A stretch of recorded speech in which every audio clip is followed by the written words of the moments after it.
It was time for nostalgia this morning at Quincy's Baldwin Field. Maggie Thomas reports on the fly-in of Stinson airplanes, an aircraft that hasn't been manufactured for almost 40 years, but dear to the hearts of the owners. The little Stinsons were on a dawn patrol at Baldwin Field. That means the owners flew in for breakfast, then on to Jacksonville, Illinois for the weekend meeting. Stinsons, little rag-wing tail draggers, built from the 1920s until shortly after World War II.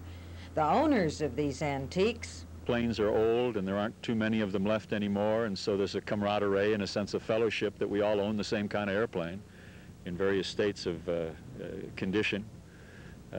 We think they're the best airplane ever made. They were considered the Cadillac in the late 40s when they were built. Grew up flying. My father learned to fly in the late 30s, and I've flown ever since I was a baby and learned to fly myself in 1971. What you might call the big daddy of the Stinsons is the Model A trimotor. Only 31 were built, and this is the last. Abandoned in the Alaskan wilderness for 17 years, now restored and owned by a man who flies commercial 727s. We first flew it in 1979, and it's a very stable airplane. We've carried over 2,500 people in the airplane on different air show programs and things like that. And to my knowledge, not a person has been sick at all in this machine.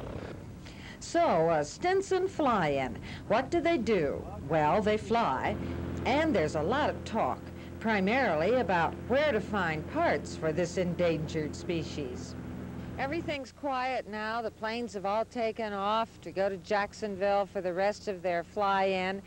But it was a grand hour and a half, and we kind of sensed it, too. The Stinson's a great airplane. Maggie Thomas, Newswatch 10, Baldwin Field.